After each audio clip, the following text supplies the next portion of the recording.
So in 2015, Pope Francis made a remarkable gesture by declaring an Armenian monk of 10th century to be a universal doctor of the Church. This was an interesting move by the Argentinian Pope, declaring someone to be a universal doctor in the Catholic Church who was not a Roman Catholic, who was not in formal relationship with the Roman Catholic Church, but was someone who is regarded at that time to be in a different or a separate church of that time, the Armenian Church. And which actually makes the interest much more interesting, who's that figure is, who is Gregory of NAREK of that time, why he was interesting so much that Pope decided to make him a universal doctor of the Church.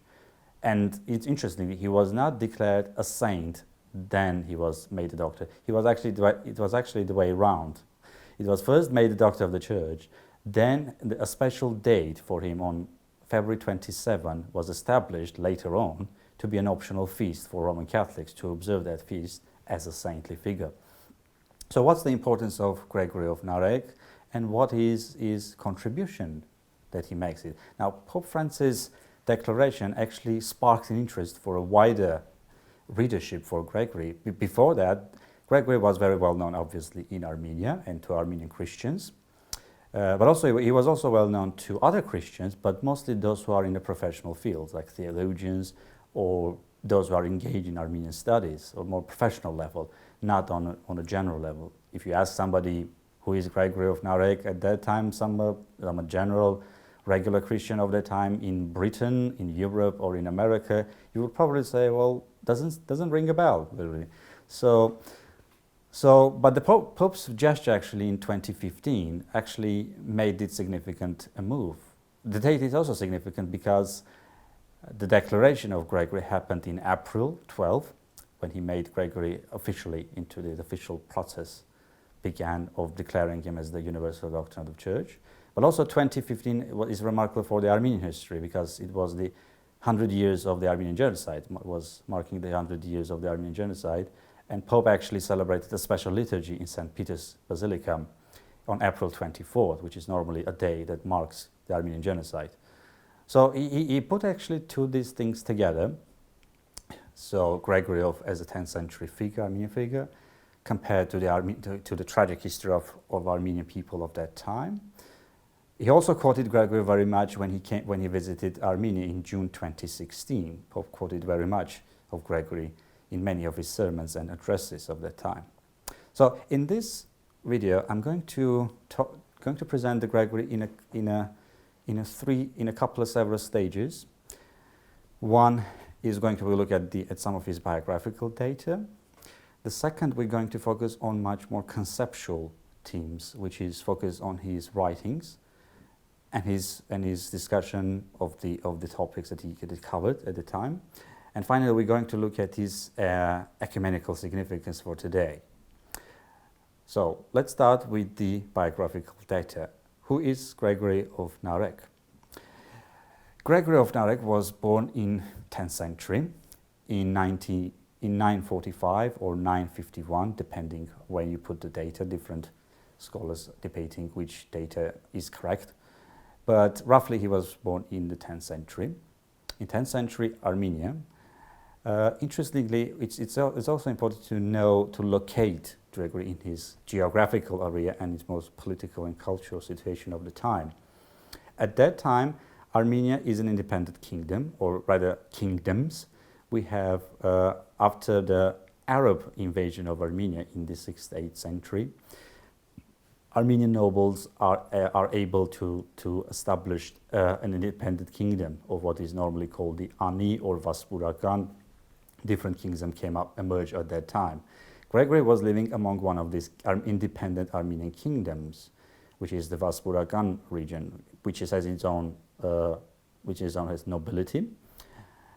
And also Armenia at that time is negotiating between Byzantium and Arab world. So it's kind of finding itself in a kind of entangled situation between Byzantine imperial Byzantium and the Muslim Arab world. So it tries to negotiate both in terms of politics and economics. And as far as it was successful in establishing independence of his kingdom. And the kingdom was flourishing, economically flourishing. and there were no oppression at that time, no persecutions that much we can know about it. So Gregory lived fairly in a kind of a stable situation that he found himself. So Gregory finds himself in this situation. As I said, he was a monk. So before going into his monastic vocation in the career, it's good to say a couple of things about his family background. His father was a bishop, surprisingly, interestingly, who was a remarkable and interesting person of his time. His name was Khosrov. He was of royal origins, his father. He most probably was a married person. He got Gregory and other his brothers. So he was of royal origins, which probably then he got widowed, and then he became a bishop, which was actually a general practice of the time, as we can observe. It's not normally at that time bishops were coming either from a monastic ascetic background or from a royals who for some other reasons wanted to become bishops, not for the gain of power, but so much gaining into a spiritual life and the religious life of the time. So Khosrov is also interesting because he's the first one from whom we have the first Armenian commentary on the Divine Liturgy. So he's the first one whose text is preserved in regard to Armenian. He's the first one for which we have the Armenian commentary on the Divine Liturgy as it is preserved from 10th century. Now, being that much remarkable, his father also had some quarrels with the Patriarch of the day. Many people accused him of being pro-Byzantine, being non-faithful to his own Armenian tradition, because of certain customs that he was more keen on, and these customs were not that much dogmatic, but much more with the regular customs like cutting of the hairs at a certain age, but also one of the most problematic things that the contemporaries accused of the Khosrov was that he thought that the patriarch and the bishop are equals in terms of ranks, and so they are different in offices. They have different offices, but in terms of ranks, they are the same. Now, the Catholics of the time, Anania was very critical of that and very suspicious of that, and he was very good and he was very keen on accusing Khosrov of being heretic. So actually, the differences between jurisdictional differences, different opinions on how the ecclesiastical structures should work, made Khosrov into a more heretic than a schismatic. Catholicos was keen on to banish him and even anathemize him. So he died being cursed. But it's still his legacy still remains an open question. From today's perspective, we can surely say that Khosrov was definitely not a heretic. We don't find any theological or doctrinal problematics in his writing, at least those that are preserved and those that are recorded about him. Most probably what we have is the kind of quarrels between the hierarchies of the time that actually became too much extreme and radical from the patriarchal side, which make him ostracize the bishop and make him much more suspicious person. But before that, when he had a child and other child, Gregory was sent to a monastery called NAREK, from which we have his name, Gregory of NAREK, where he received his training and education, actually from his uncle, from his mother's side, was Anania of NAREK. Now, we need to say a couple of things about the monastic system of Armenia at that time.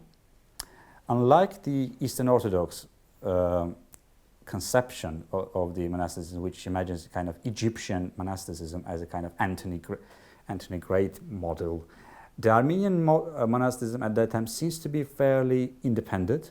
They were not homogeneous, they were not standards, they were not even the Basil the Great's idea of common living and under the common rule.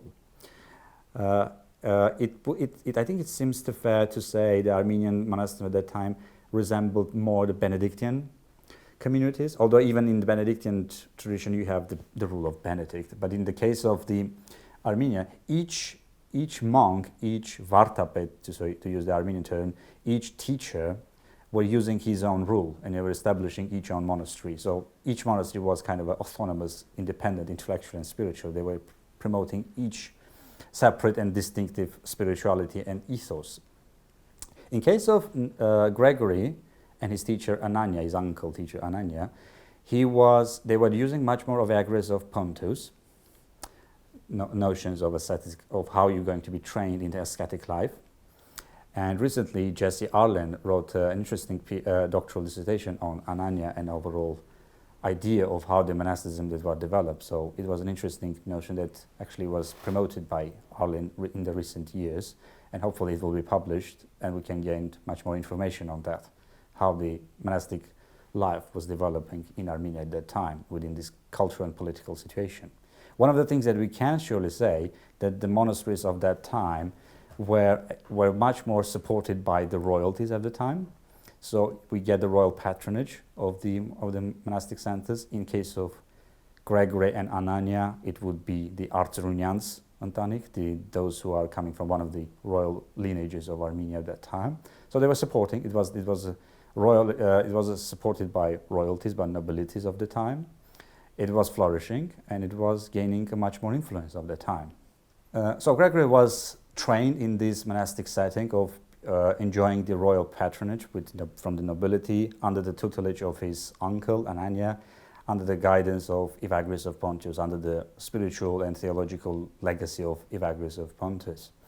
He died in 1003, and he was buried in the same place, which was unfortunately destroyed during the Armenian genocide in the 20th century. So unfortunately, we don't have his gravesite at the moment. He was buried.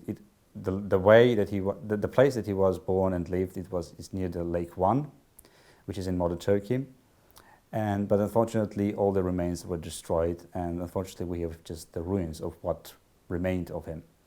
However, it's not his physical presence that sparkled the imagination, Christian imagination, and spirituality of him, but his works that preserved very much.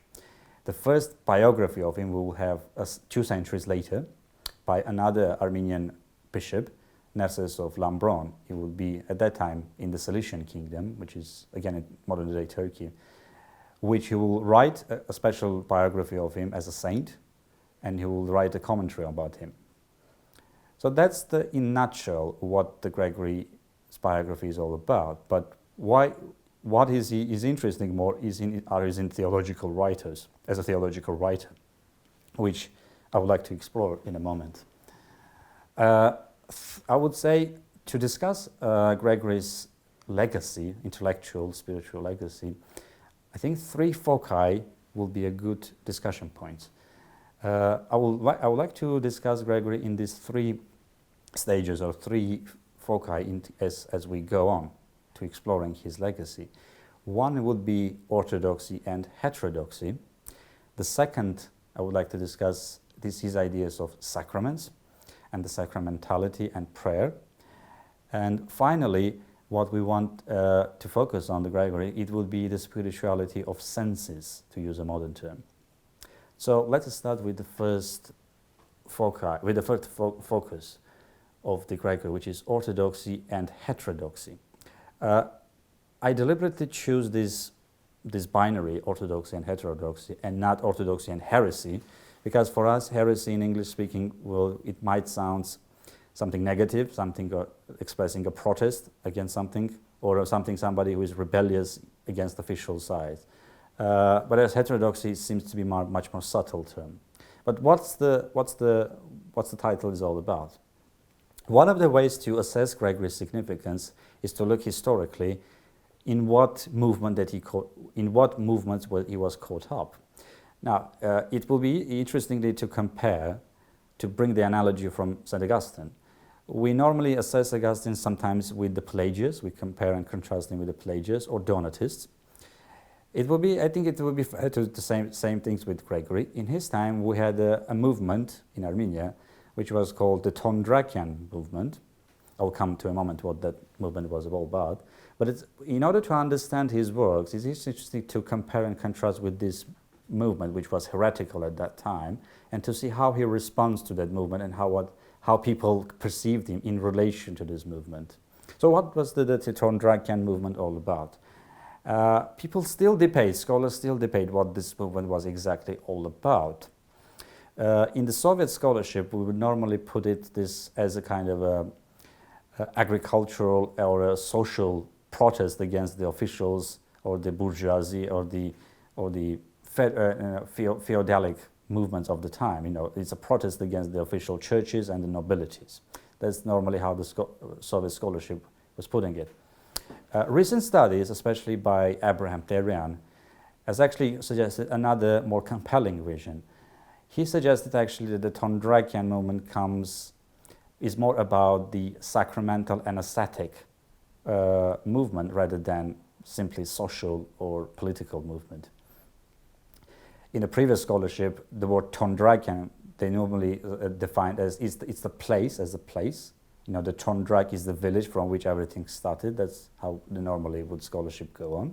So it was a kind of villagers, countrymen protesting against the urban environment, and as a result, they were bringing some theology without it. It was a kind of theological package, but essentially it was a social movement.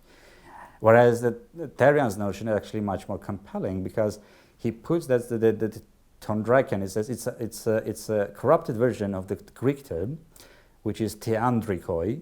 He will call the theos, or is which divine, and anthropos or andros, as he says, divine man. In short, it's what these people are actually advocating was an asceticism, an extreme asceticism, or as Terian would put it, extreme hesychast. That's a term that Terian normally would use. But what they were saying is actually, in a nutshell, all the sacraments of the church are pointless. Marriage, confirmation, baptism, communion, all are the kind of extreme, all are the kind of redundancies. What you need actually to achieve the divine union, hence the name, divine man, how are you going to achieve the union with God?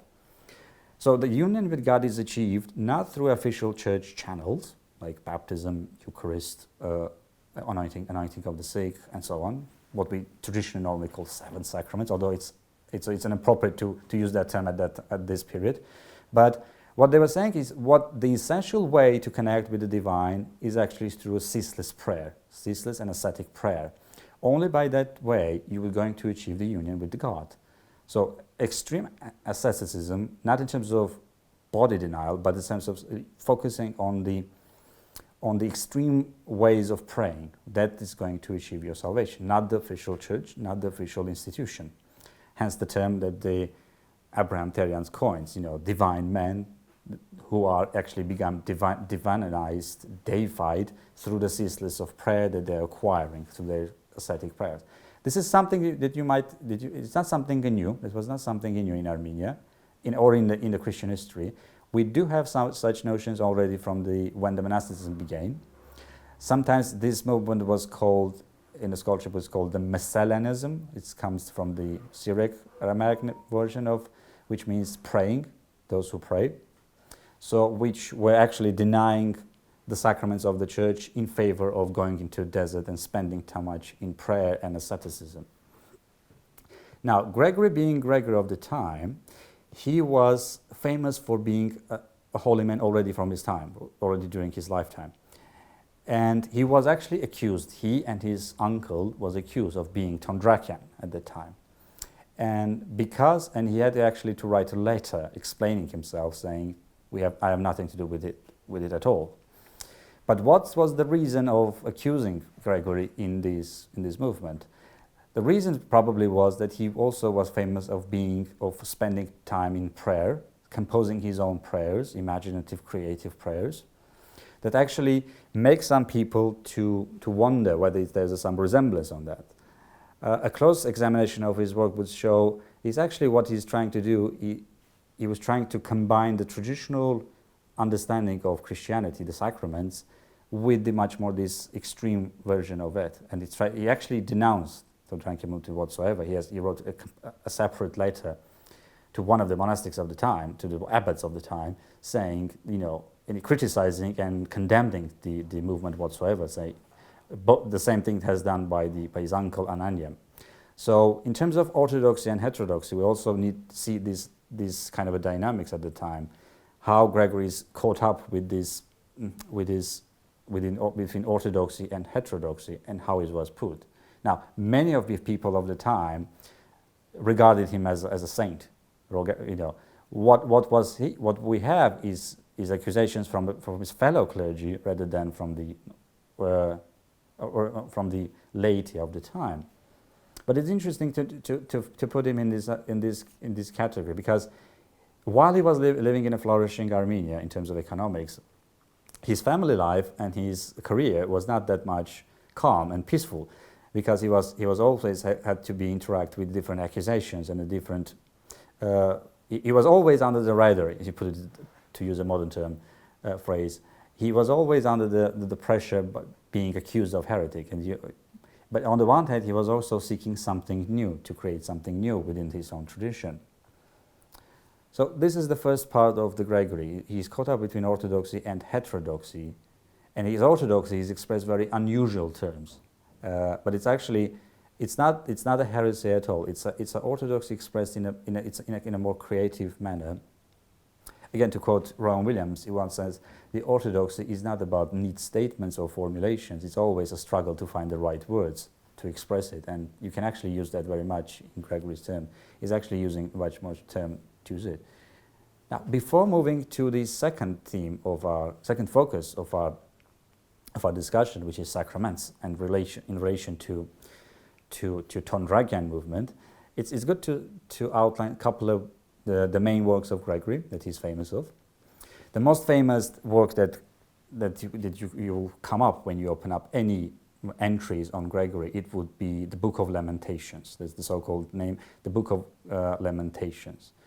The title is correct, although it doesn't capture what he's actually doing. It's a very long work composed of which consists of 95 chapters, or logoi, or ban in Armenian, something that resonates with the Greek logos. So each of the prayer starts with the subtitle, "Speaking with God from the depth of the heart." So it's a prayer composed by Gregory. It consists of 95 prayers, which he explores, which we will come to it in a moment. But the book is actually normally translated as the Book of Lamentation, and it normally is interpreted as Gregory laments his sinful nature, or he takes the entire sins of the human race, as the Christ did. So he laments in the name of all humanity before God, and saying, you know, "I am the sinner, you are the merciful one, have mercy on me," if you put it. So that was the common understanding of this book, like as a book of lamenting for the sin. However, recent studies again of Abraham Terian are shedding a new light on that. In many places, while the book is called the Book of Lamentations, in many places of the work, he would refer to his work not as the Book of Lamentation that much, but as the Book of Confession. So it's about more confessing what he believes, not confessing a sin, but confessing what he believes about God. And for Terian is actually a good indication of putting the work in a much more broader context. The actual title of the book is actually very long, so it might be about 2 pages if you open up in a manuscript. So which lists all sorts of things that this book would do. It's a comfort for the ones who mourn. It's a confession of faith for those who seek for the seekers. And we probably think I think Terian is probably right in saying all of these names are actually later editions of the manuscript that we have, but in a way it shows that the work cannot be reduced to one title, but actually to say it's a Book of Lamentation. We'll come in a moment to the book, but other books. Gregory is not just a monastic who prays. One of his early books are exegetical in nature. In fact, one of the first book that he wrote, the commentary, it would be the commentary on Song of Songs, which was done by the request of one of the nobles of the time. And interestingly, this book is available in English, translated and with the notes by Roberta Irwin, which actually gives the idea of gives this glimpse of what Gregory is. He's not just the one who is a praise, who is a prayerful figure, but he's the one who is very deeply immersed in exegetical tradition. In the Song of Songs, he would base his commentary mostly on the Church Fathers, something like Gregory of Nyssa, which has the similar title on the commentary on the Song of Songs. And now some people like Ephraim the Syrian, he will use it. He will use Gregory of Chrysostom. He will use John Chrysostom in his commentaries. Interestingly, while we think that the Song of Songs is a commentary, when the Christians started to start commenting on the Song of Songs, it's mainly allegorical method, starting from Origen, on Gregory of Nyssa also. Interestingly, Gregory is comfortable using allegories, especially for him the Song of Songs is actually about the incarnation, how God, it's about Christ and the church, but also how Christ comes to his church in terms of incarnate Logos. But beside that, you would see a Gregory in the Song of Songs doing something more. He would normally put very good emphasis on desire, something that Gregory of Nyssa also would put it on the theology of desire. Books, actually, the commentary of the Songs of Gregory opens up with this interesting line. He says, "There is no greater and honorable thing in this world than the love between a man and a woman." So this is one of the things he would stress out. So for him, physical intimacy, physical love, is not something to be ashamed of or avoid to, because it shows the physicality of the love, of the desire. Now, he would normally say, obviously, the love of God for the humanity is expressed in these extremely human terms, because otherwise we couldn't understand it. But interestingly, he would not say it's a corruptible thing, human love, or even the erotic love or sexual love.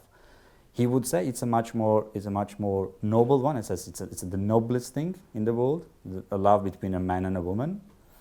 So while he is keen on teasing out the theological implications of the text of the biblical book of Song of Songs, he is also quite aware of this physical nature of this book, something that modern biblical scholars are keen on teasing out, saying it's much more a theology of a physical love in his original context than actually about the allegorical thing. So Gregory is actually kind of negotiating between these two. He's putting all the interesting in one of these commentary on the Song of Songs, as Roberta Irwin has pointed out. God is referred sometimes to as mother. Interestingly, not only exclusively as father. He would evoke some of the motherly figures of God. This doesn't say it's a feministic reading, but there are some figures that Gregory tries to balance together, both the fatherly and the motherly figures together, physical and the spiritual together. Gregory wrote also other books as well. So one of the interesting, he also wrote a commentary on Job, on the book of Job, a very short commentary, which unfortunately is not available in English at the moment. Other books that he wrote, it would be mostly odes and litanies, dedicated to feasts, the different Christian feasts. And each of them is actually a free composition. They are not following to any rules of that time. At least we don't know. There's something like, they are not confined with the traditional standard rules. They are free composition for each feast, some like Ascension, Resurrection, Theophany, and so on, or in individual sense like John the Baptist. These odes and litanies were masterfully translated by Abraham Therian, and they are available in English. So if we can kind of summarize what kind of works do we have in case of Gregory. So we have Gregory the Exegete, the early Gregory, who is doing exegetical stuff. He's very keen on exegesis. The second part, we have the Gregory, we can call the Gregory the poet, somebody who is teasing out different words and to creating different words in his writings. Odes and litanies will be a good example of it, but also the Book of Lamentation or the Book of Confession is also another example of these works. And three of these works, interestingly, are available in English, both the Song of Songs, Odes and Litanies, and finally the Book of Lamentation, which was recently given a new translation by Abraham Therian again, which is also a very commendable book to read if you want to look more analytical side of the work to teasing out. So in case of his style, Gregory's style, besides the exegetical work, which are following mostly the exegetical style of his time, in case of other works like Litanies, Odes, and the Book of Lamentation, he is very interesting in terms of teasing out new words. So he's a creator of neologisms, mostly compounds that he puts that in the very case. It's the time that he wants to tease out what the language is able to do at that time, what the Armenian language is capable of doing things with the reality. And poetry is interesting because if we draw a line from the contemporaries, especially from Anglican tradition, people like Mark Oakley of today, he would normally, in one of his talks, he would say there's a gap between word and world. There's a broken covenant between word and the worlds. By which Oakley means there's a differences between what we use as normal language for today, which is a prosaic language, in contrast to a much more poetic language, which is more parabolic, which goes to the extremes, which tries to put things in a different perspective, in a much more disruptive way, in a more disruptive good way, which makes world much more interesting place, which gives you a new description of the world, how the world and how human relationships are actually working out. You actually cannot paraphrase poetry, as Oakley again said. It's something that is there. It seems to me we can say the same thing with Gregory, if you could put anachronistically come up to Gregory. What he creates are very sophisticated terms. They are new terms in terms of, as much as any translation of that in English or in other languages is going to fail because it's a poetry again, and poetry is understood best in its original language. But what he tries to do in this excessive language is actually pushing the language onto these ages and saying this is what the encounter with God means. It actually changes the religious language. It puts the language itself under the pressure and makes it a much more poetic. It doesn't make it prosaic. It makes, the more you encounter with the divine, the more it becomes poetic in that sense. So in a way, it's difficult to say whether Gregory is mystic in that sense. It's more easy to say he's a poet in terms of weaving the words together. It's actually the Armenian word for him. He was actually, this is the term, weaving, the one who weaves the words together, weaves meanings together. That's one of the key meanings for Gregory of that style. So if you want to stylize him in terms of works, one would be he is very comfortable in doing exegesis, rational discourse, but also when it comes to his more intimacy side with the divine, his language becomes much more poetic and much more full with the new words that he composes again and again and again. It creates a new language in some sense. In his culture, it creates a new language that even today some of these words are used. Some of not. Some sounds too much technical, but some of us are gaining a new expression. He was compared in that case. He was compared to John Donne in English, I think, the way he puts, or George Herbert for that sake. So he's putting all this together in terms of style, putting all this together and making a new language, creating a new, not just so much a religious language, but a new language as such that you can encounter with the divine.